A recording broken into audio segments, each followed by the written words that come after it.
नमस्कार, आभार, अभिनंदन, स्वागत है आप सभी का सवा लाख टके का में।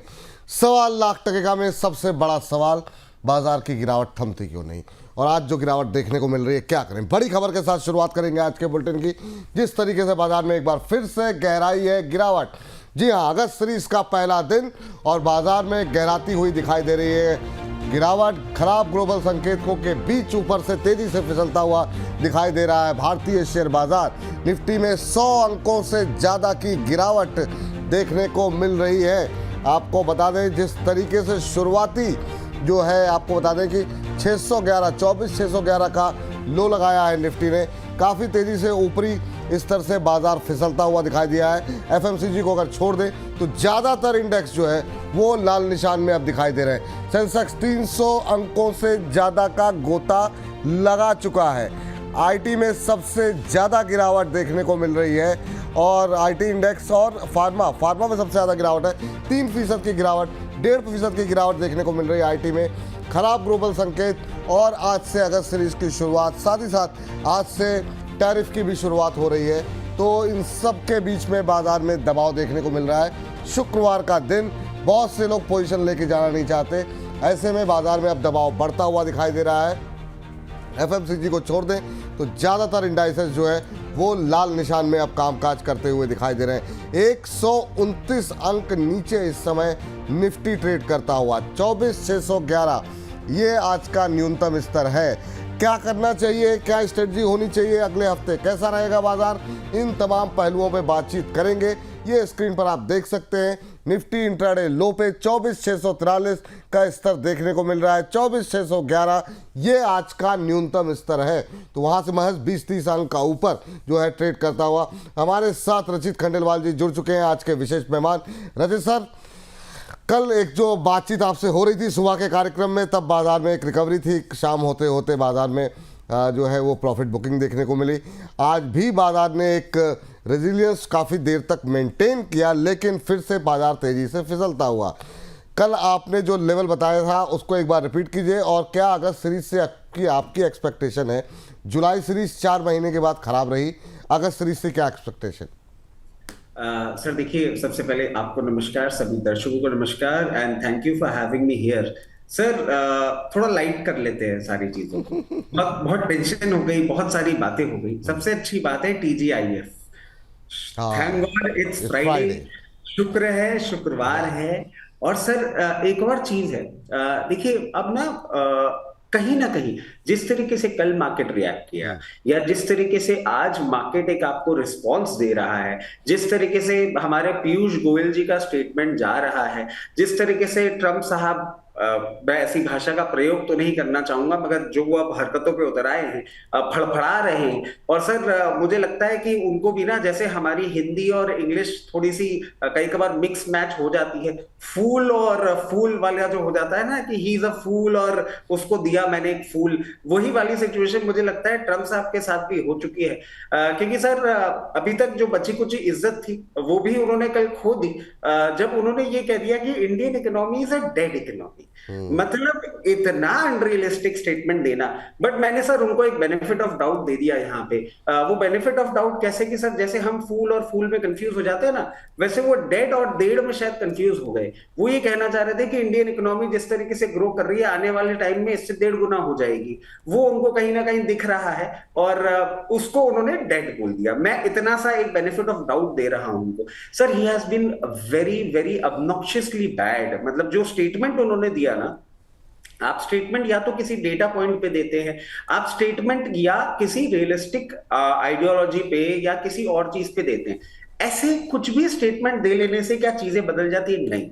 India is a dead economy, Russia is a dead economy and India will by the crude from Pakistan. मतलब जो मन में आ रहा है वो बोले जा रहे हैं और अब कोई सेंस नहीं बन रहा है। और कहीं ना कहीं सर मार्केट ने जिस तरीके से कल रिएक्ट किया, या मार्केट जिस तरीके से आज रिएक्ट कर रहा है, मैं बहुत ज्यादा बोल्ड स्टेटमेंट तो नहीं देना चाहूंगा, बट अब कहीं ना कहीं देख के ऐसा लग रहा है कि शायद ऐसा हो चुका है कि वर्स्ट इज बिहाइंड अस। और जब मैं आपको ये बात बोल रहा हूं सर, इतने टाइम से हम जो लड़ाई झगड़ा, जो जद्दोजहद करे जा रहे थे, वो इसी चीज को लेके करे जा रहे थे कि आप हमें बता दीजिए एग्जैक्टली हम कौन से ब्रैकेट पे आके बैठ रहे हैं। आपने हमें 25% वाला ब्रैकेट दे दिया with a pinch of salt की और थोड़ा सा नेगोशिएट कर सकते हैं, तो सर हम वही 15% के आसपास ही जाके बैठने वाले हैं, इससे ज्यादा कुछ होने नहीं वाला। और मार्केट अब कहीं ना कहीं इस चीज के साथ एक अप्रोच रियलिस्टिक रख रहा है। जैसे मैं बैक स्टेज पे सुन रहा था, आप बोले आईटी में थोड़ी सी प्रॉब्लम है, और सर कल हमने ये कही भी थी कि आईटी में थोड़ा सा ना आपको पोर्टफोलियो चर्निंग होता हुआ दिखेगा, और उसके पीछे का मेन कारण डोनाल्ड ट्रंप साहब नहीं है। उसके पीछे का एक और कारण ये भी है कि सर जिस तरीके से एआई का प्रोग्रेशन हो रहा है, जिस तरीके से हम देख रहे हैं पूरी की पूरी सिचुएशन इवॉल्व हो रही है, इनफैक्ट टीसीएस के रिजल्ट्स को अगर हम थोड़ा ध्यान से देखें तो उसी से हमको एक आइडिया लग जाएगा कि इंटरनेशनल मार्केट से नहीं, डोमेस्टिक कंजम्पशन पे उनको कहीं ना कहीं एक हैमर मिला था, जिस कारण से रिजल्ट्स इस तरीके से हुए थे। अब मेरे को लगता है सर वापस जो हमने कल लेवल्स बोले थे 24,600, देखिए कल मार्केट ने उसको रिस्पेक्ट किया था, आज भी मार्केट उसको रिस्पेक्ट करता हुआ दिख रहा है, but there is a probability 2.5 घंटे बचे हैं और उसमें थोड़ा सा और सेलिंग प्रेशर हावी हो भी जाता है। 24,450 जो हमने एक दूसरा लेवल दिया था उसके नीचे क्लोजिंग करता हुआ मार्केट नहीं लग रहा है, और अभी तक की जो पूरी सिचुएशन है, जो पूरा डेवलपमेंट है, मैं समझता हूं कहीं ना कहीं वहां पे आपको एक रिस्पाइट देखने को मिलेगा। कल भी हमने शो के स्टार्टिंग में यही बात बोली थी सर कि ट्रेडर्स मार्केट बिल्कुल भी नहीं है। आप कोई भी ट्रेडिंग कॉल देंगे, स्टॉप लॉस ट्रिगर होना बहुत बहुत इजी हो चुका है। और एक और चीज मैं ऐड करूंगा सर कि अब ना हमको थोड़ा सा एक अप्रोच हटाना पड़ेगा। मतलब हम क्या है कि 150 पॉइंट्स या 200 पॉइंट्स की जब बात करते हैं ना, तो कहीं ना कहीं सर वो बैक ऑफ द माइंड रह जाता है, जो पुरानी निफ्टी थी ना, जो 5,000 चलती थी, 4,000 चलती थी, ऐसे चलती थी।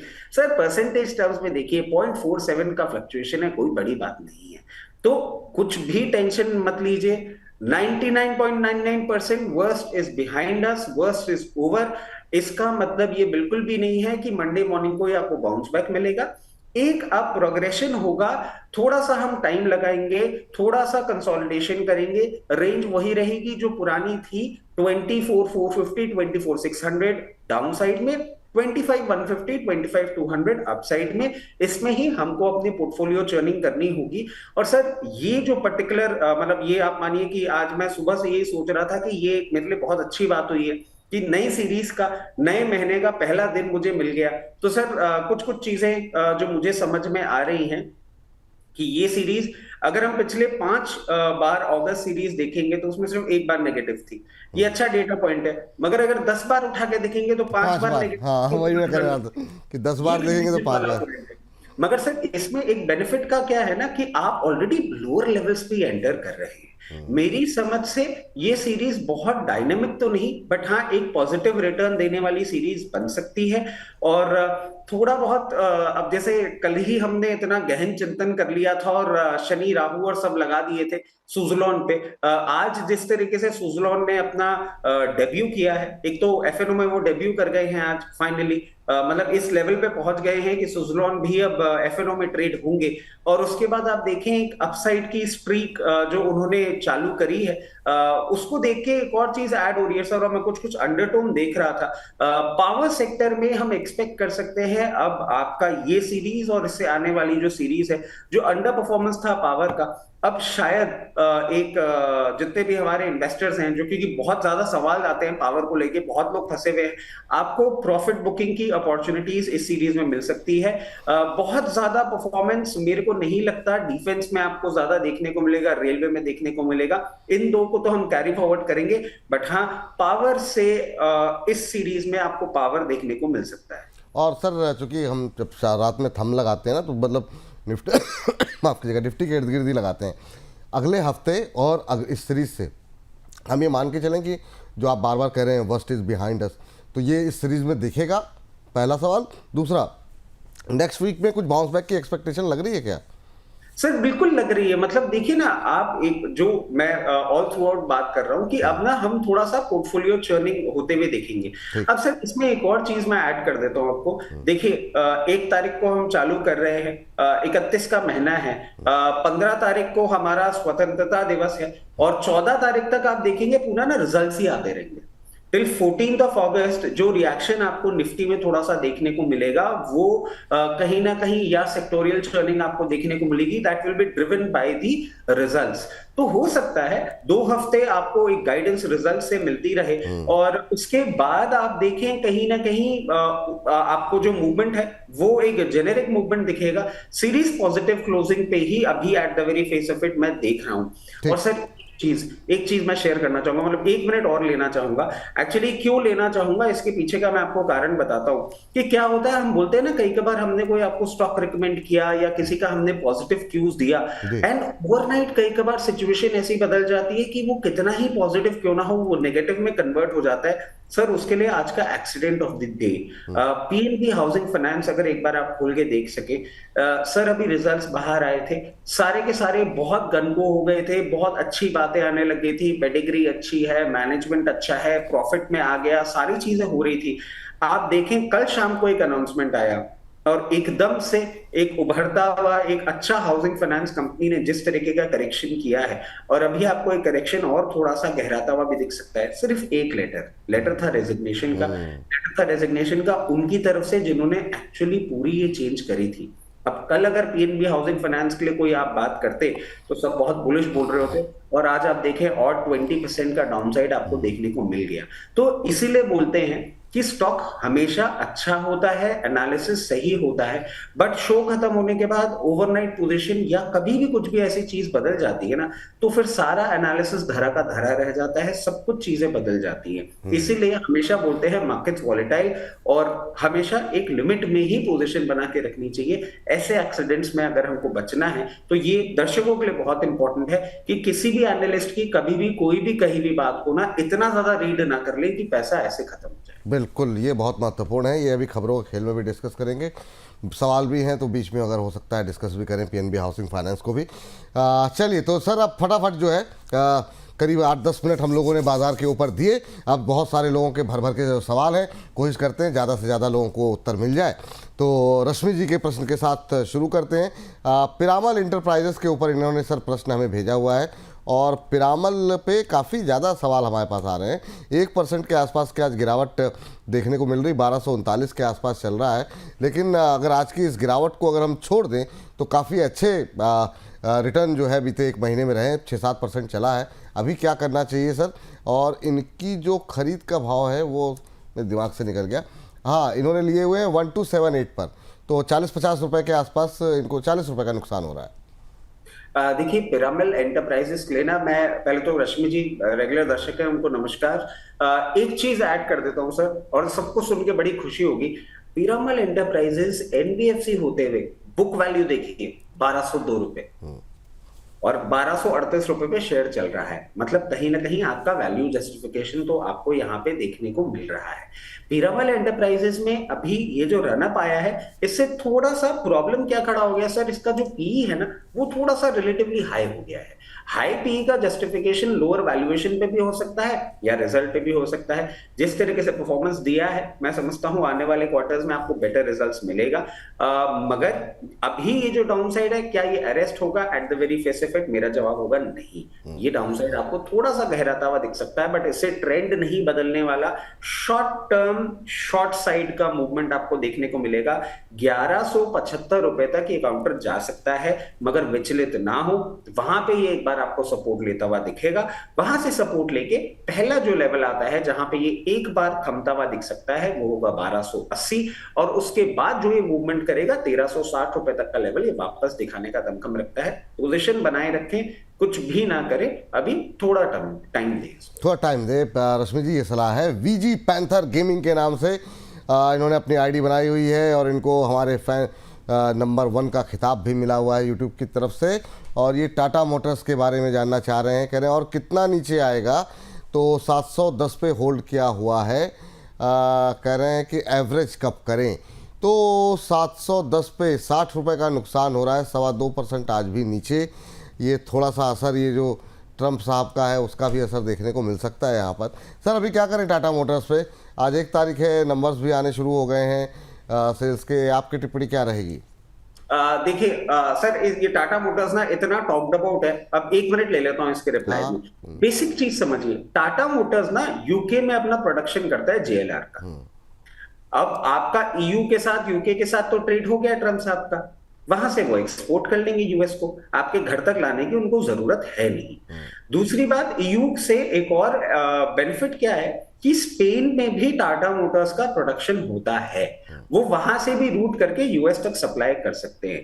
बट अगर आप देखेंगे ना, बहुत क्लोजली स्टडी करेंगे, तो यूएस का एक्चुअल में क्वांटम ही इतना बड़ा नहीं है टाटा मोटर्स की ओवरऑल सेल्स में कि इस तरीके से पूरी सिचुएशन बनती हुई आपको दिख जाए। है रीजनेबल है, बट अब क्या हो गया ना सर, कल के कहीं ना कहीं जो ट्रम्प साहब ने स्टेटमेंट दिया और उसके बाद जो हमारे गवर्नमेंट की तरफ से स्टेटमेंट आया, मुझे ऐसा लग रहा है कि शायद गवर्नमेंट भी अब ये सारी चीजें डिस्काउंट करने में लग गई कि अब चलो let's look for alternate markets. US नहीं बनता हमारा मार्केट, हम कुछ और देख लेंगे, कहीं और सप्लाई कर देंगे। ये कहीं ना कहीं गवर्नमेंट की तरफ से मुझे होता हुआ लग रहा है। यूएस का बिजनेस है बट बहुत इंपॉर्टेंट नहीं है जिसके लिए टाटा मोटर्स को कोई बहुत बड़ी प्रॉब्लम आ जाए। अभी टाटा मोटर्स का आप जो डाउन साइड देख रहे हैं ना, उसके पीछे एक और कारण है, जो इन्होंने डील करी है वो डील बहुत बड़ी है। और आप देखें, कोरस के बाद सबसे बड़ी डील है जिसमें इनका कैश फ्लो अच्छे से होने वाला है। मगर उस डील के बाद आप देखिएगा कि टाटा मोटर्स का इंटरनेशनल मार्केट में जो ट्रक बिजनेस है वहां पे भी परचम लहराने लग जाएगा। तो टाटा मोटर्स को आप अब लॉन्ग टर्म के लिए रखेंगे, इसको ट्रेडिंग बेट की तरीके से नहीं ले सकते। अगर आपके पास लॉन्ग टर्म में है, पोजीशन बनाए रखें, ये लेवल्स बार बार दिखाता रहता है। बेसिक कंसेप्ट है, अगर 15 से 20% का डाउनसाइड आता है उसके बाद हम एवरेज करने की बात करते हैं। उस तरीके का डाउनसाइड अभी आपकी स्टॉक प्राइस में नहीं दिख रहा है। मैं आपको बोलूंगा कोई एक्सपोजर मत बढ़ाइए, थोड़ा सा टाइम इसको मेंटेन करिए। 730-35 के ऊपर जाके जब ये बंद होना चालू होगा तब हम आपको टारगेट सुझाएंगे। अभी इसको शांति से ठंडे बस्ते में रख दीजिए, स्टॉक अच्छा है, टाइम लेगा। ठीक है, ये जो हमारे दिलीप व्यास जी हैं वो कह रहे हैं फ्रेश एंट्री के लिए टाटा मोटर्स क्या सही है और क्या, इन्होंने आप पूरा सवाल इनका पढ़ लेता हूँ। जाम कटोरमा राजकोट से नमस्कार विपुल सर, केम छो? मजामा, बिल्कुल मजामा सर। कह रहे हैं टाटा मोटर वेदांता में फ्रेश एंट्री करना उचित रहेगा। यंग होनहार ऑनरेबल एनालिस्ट रचित खंडेलवाल सर का अभिप्राय, आभार। तो एक तो ये जो आप यंग होते जा रहे हैं उस पर इन्होंने टिप्पणी की है और आपकी जो है मतलब जानना चाहते हैं सर फ्रेश एंट्री। सर पहला जो शब्द इन्होंने काम में ले लिया ना, उसी से समझ में आ गया कि ये सिर्फ सरकास्टिकली सारी बातें कर रहे हैं। अरे नहीं, ये जो आप स्वीकार क्यों नहीं कर लेते सर कि हाँ हूँ मैं स्मार्ट में क्या कर सकता हूँ? हाँ सर, नहीं, मैं शो में तो बिल्कुल भी स्वीकार नहीं करूंगा। ऑफ द रिकॉर्ड हम बहुत सारी बातें कर लेंगे। तो शो बहुत लोग देखते हैं और अब तो क्या हो गया कि एक्चुअल में मतलब इसको आप अदरवाइज मत लीजिएगा विपुल सर। एक्चुअली क्या है कि बहुत जगह जाता हूँ मैं, सारी जगह बातें होती है, बट आपके साथ जो शो होता है ना, और उसमें एक अलग हम लोग माहौल जो बनाते हैं, बहुत सारे मेरे परिवार वाले, बहुत सारे रिश्तेदार ये पर्टिकुलर शो देखते हैं। तो इसमें तो मैं क्या, बड़ा राम जी की गाय टाइप भी अगर बन के बैठा रहूं तो ज्यादा अच्छा रहेगा। तो अब चलिए इनके सवाल पे आ जाते हैं सर। उस पे डिटेल पे कभी बाद में चले जाएंगे। देखिए वीडीएल आप देखें ना जिस तरीके से चल रहा है। बताइए टाटा मोटर्स में फ्रेश एंट्री के लायक है लेवल, ये नीचे आने या नीचे आने? दोनों पूछे थे ना सर? हाँ दोनों ही तो क्यों आप बात कर रहे थे ना टाटा मोटर की, तो मैंने अच्छा ठीक है। टाटा मोटर्स आप देखिए जिस तरीके से चल रहा है, अगर आप यहाँ पे भी एंट्री करना चाहेंगे ना तो मेरे को खराब लेवल नहीं दिखता है। अब टाटा मोटर्स जो अभी तक की न्यूज, क्योंकि रिकलेक्ट करिए जो हमने आपको शो के स्टार्टिंग में बोली थी कि कई बार न्यूज ऐसी आ जाती है जिससे डाइवर्जन बढ़ जाता है। अभी तक की जो न्यूज है उसमें मैक्सिमम बॉटम जो टाटा मोटर्स पे दिख रहा है वो दिख रहा है 626 रुपीज का। 651 रुपए पे चल रहा है। यहां पे थोड़ी सी पोजीशन बना ले, थोड़ा सा नीचे आए थोड़ी सी पोजीशन और बना के रख ले। बहुत उम्दा स्टॉक है, अच्छा स्टॉक है, आने वाले समय में अच्छा रिटर्न देगा, बट फॉर द टाइम भी नहीं देगा। अगर इन्वेस्टमेंट सोच रहे हैं तो ही इन दो लेवल्स पे एंट्री का पॉइंट सोचिएगा। और जब 730 रुपए के ऊपर जाएगा, विपुल सर के शो के माध्यम से आपको बाकी के लेवल भी अपडेट कर दिए जाएंगे। जिस तरीके से वीडीएल चल रहा है, वीडीएल भी अच्छा लग रहा है। आप चाहें तो करंट लेवल्स पे भी इसमें पोजीशन बना सकते हैं। जो मैक्सिमम बॉटम अभी तक के अपडेट के हिसाब से लग रहा है वो 416 रुपीज तक का दिख रहा है। तो 428 से 416 की रेंज में हर 3-4 रुपए के डाउन साइड से 10-10% अपनी पोजीशन इन्फ्यूज करके अच्छे से पोजीशन बना के रख लीजिए। इसका भी टाइम आने वाला है। अभी हम एक्सपेक्ट कर रहे हैं, जो लास्ट अपडेट था मेरे पास, कि सितंबर में हम एक्सपेक्ट कर रहे हैं इसका पूरा एक जो डीमर्जर होने वाला है और सारी चीजें होने वाली है, वो वैल्यू अनलॉकिंग करेगी। उसके पहले एक फेज ऑफ कंसोलिडेशन पे है, थोड़ा सा समय दीजिए और होल्ड करिए। ठीक है सर। पार्थनाथ जी हमारे नए प्राइम मेंबर बने हैं, तो welcome to the family sir. Thank you, आप लोग जिस तरीके से सपोर्ट कर रहे हैं, आप सभी का बहुत बहुत धन्यवाद। आज फ्रेश एंट्री में काफ़ी ज़्यादा सवाल हैं सर। हमारे एक दर्शक हैं मणिदेव जी, और वो कह रहे हैं जियो फाइनेंस शेयर का क्या करें, क्या फ्रेश बाई कर सकते हैं। अब सर इसमें नई नई डेवलपमेंट आ रही है, इन्होंने डेट फंड लॉन्च कर दिया, इक्विटी के बारे में ऐलान कर दिया है, तो काफ़ी सारे डेवलपमेंट्स हैं आज। और इतने गिरते बाजार में भी ये जो है हम ऑलमोस्ट फ्लैट ट्रेड करता हुआ 4.5% की मजबूती है। क्या टिप्पणी रहेगी फ्रेश बाई के लिए, किस लेवल पे आप कंफर्टेबल होंगे जियो में? सर देखिए, जियो फाइनेंस ना वो पौधा है जिसको हमने पिछले 6-8 महीने अच्छे से पानी दिया है। मतलब आप देखिए सर, जियो फाइनेंस की बात होती थी, मैं कहता था हर लेवल पे प्लीज खरीद लीजिए, प्लीज खरीद लीजिए, बहुत ऊपर जाएगा, मल्टी बैगर बनेगा। और अब आप देखिए सर, मार्केट की कंडीशन कहीं भी हो, ये अपने डेवलपमेंट पे अब चलने लग गया है, और एक प्राउड फीलिंग आती है इस पर्टिकुलर स्टॉक के मूवमेंट को देख के। अभी भी अगर आपने नहीं खरीदा है तो चलिए कोई बात नहीं, आप बहुत लेट नहीं हुए हैं। 330 रुपए के भाव से आप खरीदना चालू कर दीजिए, और 330 रुपए के भाव से खरीदते हुए 309 रुपए तक के भाव में आप खरीदते रहिए, कंफर्टेबली खरीद लीजिए। उसके नीचे जाएगा कभी तो हम और आपको लेवल अपडेट कर देंगे अगर एडिशन करना होगा, नहीं तो होल्ड करें। मगर वापस मैं एक चीज बोलूंगा, इसको शॉर्ट टर्म ट्रेडिंग बेट के तौर पे नहीं लेना है, ये मीडियम टर्म के लिए हम खरीद रहे हैं। और अब आपको एक फ्रेश टारगेट मैं अपडेट कर देता हूं। सबसे पहला टारगेट जो मीडियम लेवल पे इसका खरीदने के बाद आएगा, वो आएगा 396, और उसके बाद 494। लॉन्ग टर्म के टारगेट्स डबल से भी ऊपर के हैं, बट मीडियम टर्म के टारगेट्स आपको सुझा दिए गए हैं, अकॉर्डिंगली अपनी पोजीशन बनाएं। ठीक सर। पूजा नंदा जी हमारी प्राइम मेंबर हैं, उनका सवाल है सर, स्ट्राइड्स फार्मा को लेकर बड़ी पिटाई हो रही फार्मा की सर, ये ट्रंप साहब के स्टेटमेंट के बाद अब वो परेशान है।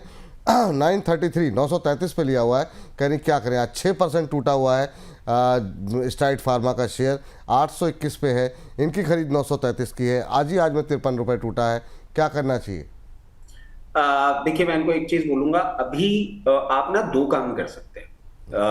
या तो हम ऐसा करते हैं कि अभी यहां पे एक बार आप एवरेज करिए, 816 रुपए के आसपास आता है, एवरेज करिए।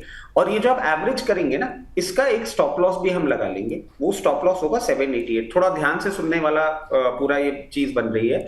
816 में एवरेज करेंगे, 788 का क्लोजिंग बेसिस स्टॉप लॉस लगाएंगे। अगर स्टॉप लॉस ट्रिगर होता है तो जो सिर्फ एवरेज किया है उससे निकल जाएंगे, पहली बात। दूसरी बात, अगर स्टॉप लॉस ट्रिगर नहीं होता है और जहां भी आपको ऊपर के लेवल पे 900 रुपए के आसपास, 910 रुपए के आसपास मिलता है, आपकी बाइंग प्राइस एवरेज भी नीचे आ गया और आपको एक एग्जिट अपॉर्चुनिटी मिल जाएगी। फॉर द टाइम बीइंग, जब तक ये ट्रेड वॉर नहीं कंप्लीट होता तब तक हम ट्रेडिंग बेट्स नहीं लेंगे फार्मा में। अब अगर ये स्टॉप लॉस आपका ट्रिगर हो जाता है जो 788 का आपको सुझाया गया है, तो थोड़ा सा पेन आपका और बढ़ सकता है, और वो पेन इसको लेके जा सकता है 680 रुपए तक। वहां पे फिर हम एवरेज करेंगे, तो वो हम हो सकता है नेक्स्ट, अगर आता है तो नेक्स्ट वीक, नहीं तो नेक्स्ट वीक डिस्कस करेंगे कि उसकी स्ट्रैटेजी क्या होगी। अभी इस स्ट्रैटेजी को आप थोड़ा सा रिलीजियसली फॉलो करिए, आपको एग्जिट अपॉर्चुनिटी मिल सकती है। ठीक है, ये बात जो फॉलो करने की सलाह जो है आपको दी जा रही है, जो लेवल्स बताए गए हैं उसका ध्यान रखें। प्रवीण गुप्ता जी कह रहे हैं कि विपुल जी, रचित जी, हर हर महादेव, हर हर महादेव। कह रहे हैं विपुल जी, रचित जी मेरी सोच को समझ लेते हैं। ओहो, ये इतने दूरदर्शी हैं रचित जी, क्या ही कहा जाए। कह रहे मैं उनसे पूछ करके बता दें कि BHEL 262 में लिए हुए हैं, 275 स्टॉक, आगे क्या करें, मार्गदर्शन करें। और भी सवाल है, लेकिन अभी BHEL पर ही बात करते हैं सर। आपकी 30 रुपये के आसपास का नुकसान इन्हें हो रहा है, 2.25% आज टूटा हुआ है, एक महीने में करीब 12% का करेक्शन आ चुका है BHEL में। क्या एवरेजिंग की कोई सलाह रहेगी सर इन्हें, या फिर अभी शांति से बैठे रहें? सर देखिए, पहले तो प्रवीण जी को नमस्कार, और एक शिकायत मेरी रहेगी इनसे। पिछले 2 हफ्तों से इनका हमने कोई सवाल नहीं लिया, ये 2 हफ्तों से गायब थे, या मैं शायद मिस आउट कर गया इनको कहीं, बट वेलकम बैक। अब इनको एक चीज बोलूंगा सर, अभी भी ना एवरेज नहीं करना है। ये जिस तरीके से चल रहा है अभी आपको थोड़ा सा डाउनसाइड और दिखा सकता है। और मेरी समझ से अगर आपने हायर लेवल पे लिया है 216 के आसपास आएगा ना, वहां एवरेज करेंगे। और वो एवरेज करने के बाद आप कहीं ना कहीं एक बार 252 रुपए आएगा तो 216 रुपए में जो आपने लिया है उसको 252 पे डिप्लॉय कर दीजिएगा, या एक चांस और लेते हुए 256 पे डिप्लॉय करके एक बार अपनी पोजीशन रखेंगे। मीडियम टर्म इन्वेस्टमेंट अगर आप इसको करके रखते हैं इस ट्रेडिंग पर्टिकुलर पोजीशन के बाद, जब भी आपको 324 लेवल्स के आसपास दिखे वहां पे एग्जिट अपॉर्चुनिटी ढूंढिएगा। ठीक है सर। सर हमारे एक लोहित चोपड़ा जी हैं, अभी उन्होंने 100 रुपये की धनराशि हमें भेजी है। दो सवाल हैं इनके, दोनों पीएसयू शेयर हैं। एक तो है हुडको जो कि इन्होंने 238 पे लेकर रखा हुआ है, एक है हिंदुस्तान जिंक जो कि 475 पे। पहले हुडको ले लेते हैं सर। काफ़ी लोगों की पोजीशन है यहाँ पर, आज 0.25%। ओह, यहाँ पर अच्छी रिकवरी आ रही है इंट्राडे में सर। एक बार चार्ट देखिएगा, 1% के आसपास की तेजी आ चुकी। 214 का भाव अभी देखने को मिल रहा है, लेकिन लोहित चोपड़ा जी ने खरीदा हुआ है 238 रुपये में, तो लॉस में है। करे व्यू लॉन्ग टर्म का है, ये अच्छी बात है। देखिए व्यू लॉन्ग टर्म का है, और मैं इनको ये चीज बोलूंगा कि अभी ना इसको थोड़ा सा टाइम दे दीजिए। टाइम क्यों दे दीजिए? देखिए हुडको में आप मूवमेंट यूजुअली तब देखेंगे जब गवर्नमेंट की तरफ से ना आप हाउसिंग या ऐसे जो सेक्टर्स हैं उसमें कोई मोबिलाइजेशन देखते हैं। अभी गवर्नमेंट का ना क्लियर इंटरेस्ट नहीं है हाउसिंग की तरफ, और हम एक्सपेक्ट कर रहे थे नए फाइनेंशियल ईयर में चालू होगा तो गवर्नमेंट का कहीं ना कहीं कंफ्यूजन आएगा, बट सिचुएशन ही कुछ ऐसी डेवलप हो गई। पहले आपका ऑपरेशन सिंदूर हो गया, उसके बाद अभी ये जो ट्रम्प जी से हम थोड़ी बहुत लड़ाई लड़ रहे हैं, थोड़ा सा डिसइंटरेस्ट है अभी गवर्नमेंट का, और वो कहीं ना कहीं आपको इसके रिजल्ट्स में भी देखने को मिलेगा। But nothing to worry, stock अच्छा है। अभी आप एक चीज के लिए प्रिपेयर हो जाइए कि थोड़ा सा आपको डाउनसाइड और देखने को मिल सकता है। मेरे लेवल्स आपको सुनने में इनिशियली बहुत खराब लगेंगे, बट मैं ये भी बोलता हूं जो लेवल्स मैं आपको सुझा रहा हूं उसे बहुत शॉर्ट टर्म के लिए रहने वाला है, तो अकॉर्डिंगली अपनी पोजीशन मैनेज करिएगा। 214 रुपए चल रहा है, एक बार 172 रुपए तक आ सकता है। वहां पे हम करेंगे अगर पाया तो 172 के आसपास करेंगे एवरेज, और जो एवरेज करेंगे उसको डिप्लॉय करेंगे करंट प्राइस पे 216 रुपए की। यहां पे कुछ नहीं करना है, 172 आएगा तो एवरेज करेंगे, 216 पे डिप्लॉय करेंगे, फिर इसको होल्ड करेंगे। धीरे धीरे जैसे ही हम आगे बढ़ेंगे और गवर्नमेंट की तरफ से भी हमको और अनाउंसमेंट्स मिलेंगे, 298 का लेवल आएगा, वहां पे चाहें तो आप एक बार एग्जिट कर लीजिएगा। हिंदुस्तान जिंक हम ले लेते हैं। हिंदुस्तान जिंक आप देखिए जिस तरीके से अभी चल रहा है, मेटल में हमने बहुत सारी चीजें देखी थी, कुछ उनके रिजल्ट्स की तरफ से भी सिचुएशन आई थी। हिंदुस्तान जिंक बट मैं समझता हूं अपने लोअर लेवल्स के ना बहुत पास पहुंच गया है, 418 रुपए चल गया है। कहीं ना कहीं 390 392 लेवल्स पे ये सपोर्ट लेता हुआ आपको दिख सकता है। वहां पे अगर आप चाहें तो एक बार पोजीशन बना सकते हैं, और 392 लेवल्स पे जो आप पोजीशन बनाएंगे उसको 455 पे एक बार डिप्लॉय कर देंगे। इससे आपकी बाइंग प्राइस नीचे आ जाएगी। फिर सिचुएशन जैसे जैसे थोड़ी थोड़ी ठीक होगी, मीडियम टर्म में आपको 560 रुपए तक का भाव वापस से दिखा सकता है। ठीक सर, चलिए सर, अब अदानी पावर पे कई सारे सवाल हैं। अदानी पावर भी या तो खबरों के खेल में डिस्कस कर लेंगे, खबर भी है यहाँ पर। आप लोग बने रहिए लेकिन प्रोग्राम में। इसमें कुछ लोग नाराज़ भी हो जाते हैं, तो क्या क्या किया जाए, कैसे कैसे मनाया जाए, इतने सवाल रहते हैं, कोशिश तो कर रहे हैं। नागराज जी का सवाल ले लेते हैं। ग्रीव्स कॉटन को लेकर के 212 रुपए पे इन्होंने खरीदे हुए हैं ग्रीव्स कॉटन का शेयर। कल भी यहाँ पर कुछ मजबूती थी, आज दबाव देखने को मिल रहा, 0.2% नीचे 222 पे चल रहा है। 212 की शायद इनकी 212 की इनकी खरीद है, 10 रुपये इनके बन रहे हैं।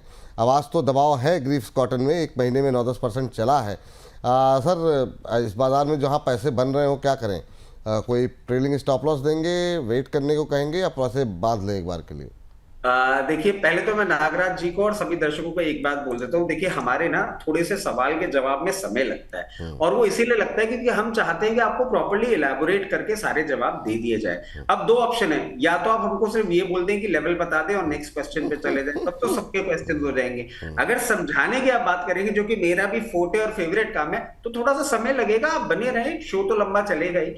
और ग्रीव्स कॉटन की बात कर लेते हैं। सर देखिए ये आपका जो दूसरा सुझाव है ना, वो मुझे बिल्कुल सही लगता है। जिस तरीके से ये चल रहा है, मुझे प्रॉब्लम कहां दिख रही है ग्रीव्स कॉटन में? सर देखिए रिटर्न ऑन इक्विटी अभी तक ये अंडर परफॉर्मेंस के टाइप ही दे रहा है, -0.43% -0.43% दे रहा है। एक इसने टेक्निकल ब्रेकआउट जरूर दे दिया है, तो अब क्या करेंगे, सेफ्टी नेट के लिए ना हम थोड़ा सा एक स्टॉप लॉस लगा के रख लेते हैं और फिर ट्रेलिंग रखेंगे इसको। जिस तरीके से ये चल रहा है, कहीं ना कहीं आपको 206 रुपए का क्लोजिंग बेसिस एक तो स्टॉप लॉस लगा लेना होगा। और टारगेट्स की अगर हम बात करते हैं, अगर आप बहुत नियर टर्म टारगेट देख रहे हैं तो 238 तक जा सकता है। मीडियम टर्म अगर आप देखते हैं तो ये आपको 276 भी जा सकता है। पूरा प्रॉफिट यहां बुक करना, क्योंकि 238 थोड़ा ज्यादा क्लोजर पिक्चर दिख रही है, इसलिए नहीं एडवाइस करेंगे। 206 के स्टॉप लॉस के साथ आप चाहें तो अपनी पोजीशन बनाए रख सकते हैं। बिल्कुल। इस बीच प्रवीण जी का रिप्लाई आ गया आपके प्रश्न पर। कह रहे हैं रचित सर, हर रोज कार्यक्रम देखता हूं और सवाल भी करता हूं। विपुल जी की नजरें इनायत आज हुई हैं कई दिन बाद। विपुल जी भी क्या करें, सवाल भी बहुत आते हैं। कई कार्ड मैं यूज़ कर चुका हूँ, सदस्य नहीं बन पाया। चलिए कोई बात नहीं सर। नहीं सर, ऐसा कोई नजरें जाए तो वाली बात नहीं है। ये है कि मिस हो गया तो माफ़ी चाहेंगे सर, अब क्या कर सकते हैं सर। लेकिन कोशिश तो ये रहती है कि मतलब जो है सबको शामिलित किया जाए इसी कार्यक्रम में, लेकिन छूट जाते हैं। आप लोगों का प्यार है, इतने सारे सवाल रहते हैं तो थोड़ी सी दिक्कतें हो जाती। सर इरिडा को लेकर के कुछ एक टिप्पणी आई थी। बहुत लोग कह रहे हैं कि अब क्या करें, मतलब अब क्या ये अब मतलब एनएचपीसी की तरह ये भी साल 1.5 साल अभी लेगा, क्या टिप्पणी रहेगी? नहीं नहीं नहीं नहीं सर, साल 1.5 साल ये नहीं लेने वाला। इरिडा के लिए मैं आपको एक ही चीज बोलूंगा, जितने भी दर्शक हैं जिन्होंने हायर लेवल पे पूछा था, उनको कंटिन्यूसली हम एक चीज बोल रहे थे कि लोअर लेवल्स पे आपको ये 148 146 की रेंज में एवरेज करने का मौका मिलेगा। अब आ गया आपका मौका।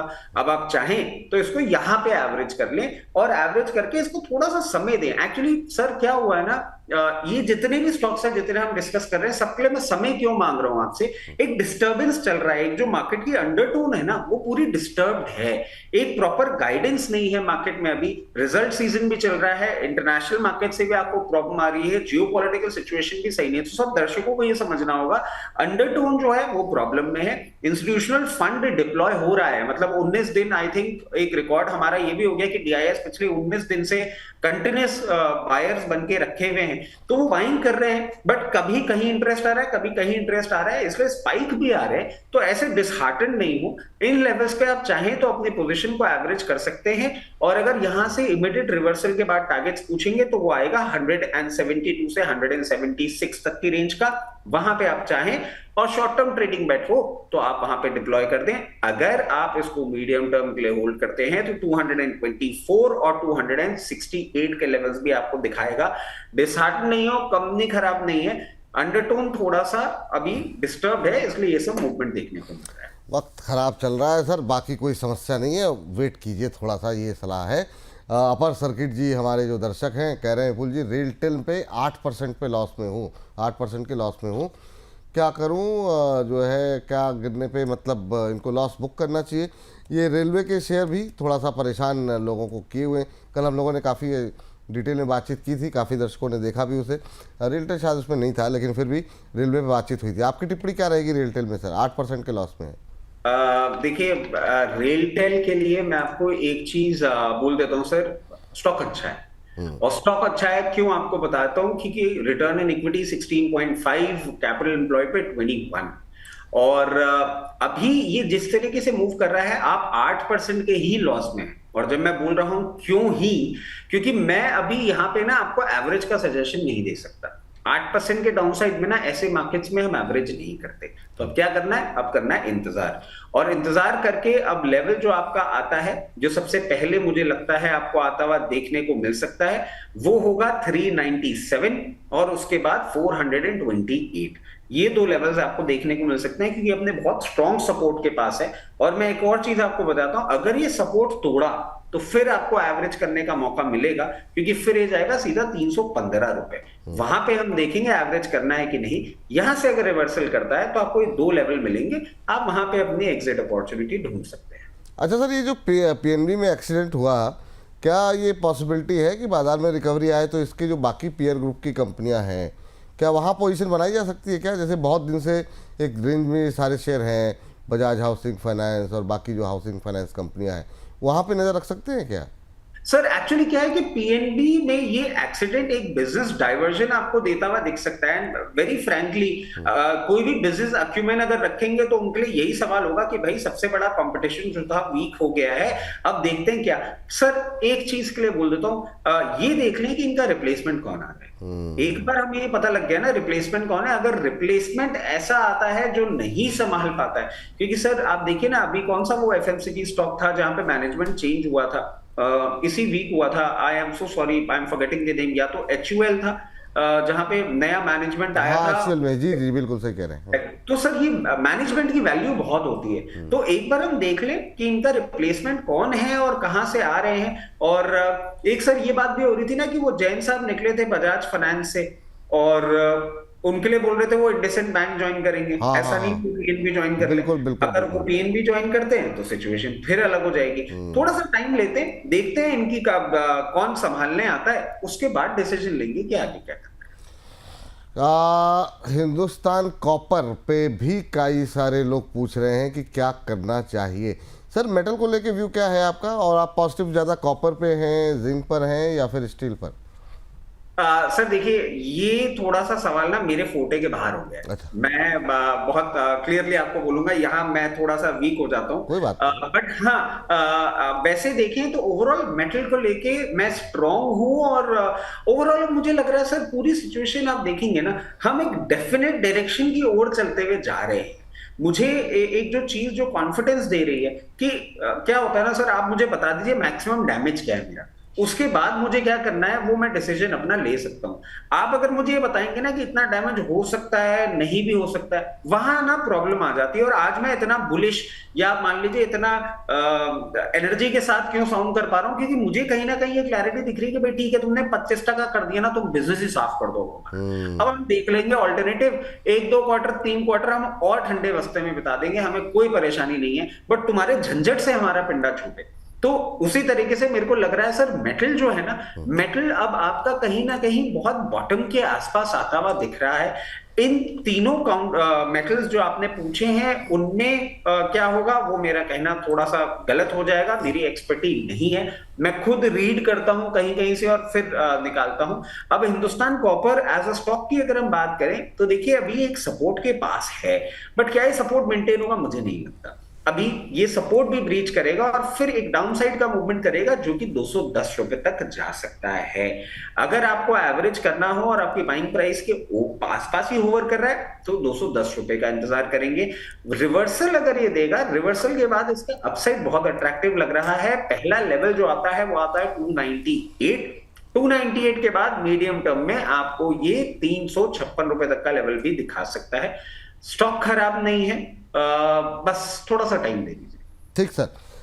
सर 2-3 तरह की टिप्पणियां आ रही हैं आपके फेवरेट स्टॉक पे, मतलब फेवरेट तो नहीं, जिस पर जो है थोड़ी शनि की दशा बनी हुई थी, और आपने कल रात में जो मिष्टी दही भिजवाई प्रदीप जी को, और वो उसके बाद से जो है मतलब क्रांति आ गई। मैंने तो आज सुबह पूछ भी लिया, मैंने कहा भाई आ गई, रात को ही लगा मुझे, रात को ही भिजवा दिया बिल्कुल जो है आज उनके सुर भी बदल गए, करें नहीं मुझे अच्छा लग रहा है अब खरीद लीजिए। मैंने कहा भाई ऐसा क्या खिला दिया आपने, तो मतलब एकदम से सुर बदल गए। जैसे श्रीकांत चौहान जी थे, जैसे उन्होंने पॉजिटिव बोला, कहने लगे नहीं अब मैं भी बताऊंगा इस पर, मुझे लगा नेगेटिव ही बोलेंगे, लेकिन उन्होंने कहा नहीं मैं पॉजिटिव बोलूँगा और ये अब अच्छा लग रहा है। मैंने कहा लगता है रात में आपने कुछ डोज दिया है। बताइए अभी क्या करें सर सुजलॉन में? कुछ लोग कह रहे हैं 1000 शेयर लेने हैं, एक हमारे दर्शक है इन्होंने 8 रुपये पे ले रखे हैं, तो बहुत लोग हायर लेवल पे भी होंगे, तो अलग अलग लेवल पे लोग हैं इस पे सर। हाँ तो सर आप 8 रुपए में ले रखे हैं, 8 रुपए में लेके रखा हो तब भी सवाल पूछ रहे हैं। हाँ 86 का भी लेवल देख लिया, अभी भी होल्ड करें। ये सर ये देखिए, अभी मैं जो बात बोलने वाला था ना, ये जो दर्शक हैं ये बिल्कुल मेरे जैसे ही हैं। और मैं क्यों बोल रहा हूं मेरे जैसे, and I am so sorry I am using this particular thing, क्योंकि सर मैं भी ना बड़ा जड़ बुद्धि आदमी हूं। या तो आप मुझे नेगेटिव बता दीजिए, जो मैंने पॉजिटिव सोचा है, जो पॉजिटिव दिख रहा है, या तो आप उसमें नेगेटिव बता दीजिए। अगर वो नेगेटिव नहीं बता सकते ना, तो ये टेक्निकल लेवल सिर्फ लेवल होते हैं सर। अल्टीमेटली स्टॉक को रिएक्ट करना ही पड़ेगा आपके फेवर में।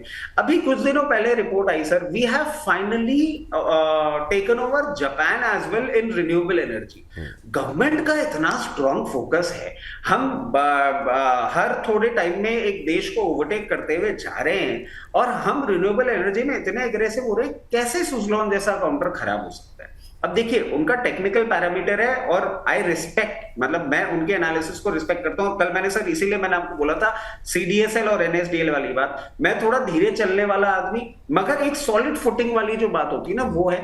सुजलॉन में आपको इन लेवल्स पे रिकमेंड किया था, लोअर लेवल 61, और सर जब इन लेवल्स पे रिकमेंड किया था ना तब मैं कंटिन्यूअसली कह रहा था 61 वहां पे प्लीज और खरीद लीजिएगा। आपने खरीदा हुआ है तो अच्छी बात है, नहीं खरीदा है तो कोई बात नहीं, आप यहां खरीद लीजिए। The sky has not fallen, जिस तरीके से ये चल रहा है, अभी आपको वापस बोल देता हूं, हो सकता है मंडे ट्यूसडे के आसपास 68 रुपए जाके फिर ठंडा हो जाए। तो वापस से ये मत बोलिएगा कि आया था, सारी बातें करके चला गया, या तो फिर ठुस हो गया, ऐसा कुछ नहीं है। 72 रुपए का लेवल है जो पहला आपको देखने को मिलेगा। अभी आपने अगर लोअर लेवल्स पे लिया है, शॉर्ट टर्म ट्रेडिंग बेट है, जो कि नहीं होनी चाहिए इन काउंटर लाइक सुजलोन, क्योंकि मैं बार बार बोल रहा हूं 3 फिगर में कन्वर्ट होने के लिए ये आतुर है और बहुत जल्दी होने वाला है। 72 का पहला लेवल, उसके बाद आपको लेवल दिखेगा 82 का।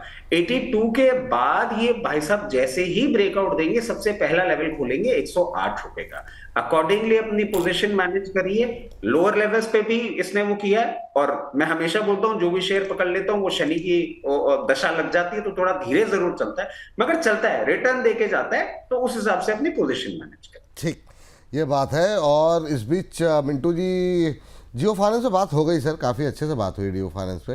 तो अगर आप दोबारा कार्यक्रम देखेंगे तो आपको उत्तर। पिंटू जी को एंट्री लेवल दे दूं, मैं चार्ट नहीं खोलूंगा। हाँ बिल्कुल बिल्कुल यहाँ से बिल्कुल जी। खरीदते हैं, 308 तक खरीदते रहें और आराम से रखें, कोई परेशानी वाली बात नहीं। 390 तक के लेवल देखने को मिल सकते हैं। मिंटू जी रेगुलर है सर, उनको हाँ। मतलब क्योंकि लेवल याद था तो मैंने कहा बता देता वाह, हूं। बहुत शानदार सर, ये जो बहुमुखी प्रतिभा के आप धनी हैं, अद्भुत है सर। इस बीच चलिए, आप लेवल ही बता रहे हैं तो अमन जी कह रहे हैं हमको भी बताइए, डॉक्टर रेड्डी में फ्रेश एंट्री लेवल बता दीजिए। विपुल सर और रचित सर को दिल हाथ जोड़ के नमस्कार आपने भेजा है, और हमारी तरफ से भी हाथ जोड़ के नमस्कार स्वीकार करें। जी रचित सर, डॉक्टर रेड्डी में फ्रेश एंट्री लेवल जानना चाह रहे देखिए, हैं, करें भी कि डॉक्टर- नहीं, क्योंकि फार्मा में थोड़ा सा पेन बढ़ गया। वही वही सर मैं बोलने वाला था। देखिए, फार्मा का डिस्टरबेंस खत्म नहीं हो रहा है फॉर द टाइम भी ना, डॉक्टर रेड्डी नहीं लेते। मगर आपको अगर डॉक्टर रेड्डी फंडामेंटली अच्छा लगता है ना, तो मैं आपको एक चीज कहूंगा, थोड़ा सा समय देते हैं अपन इसको। और जब भी हमको लोअर लेवल पे मिलेगा ना, लोअर लेवल मतलब 1220 चल रहा है, 1140 के आसपास, जब वहां मिलेगा तब हमारे लिए एक अच्छी अपॉर्चुनिटी होगी। किस सिचुएशन में मिलेगा पता नहीं, वहां पे 100% लेना है नहीं, 1140 के आसपास आता है, थोड़ी सी पोजीशन बनाएगा। Only if you want to invest in doctor Reddy's. For the time being pharma is a big no. मैं नहीं बोलूंगा कहीं और पैसा डाल दें, ठीक है, बट अगर आपको लगता है तो 1140 का लेवल आएगा, वहां फंड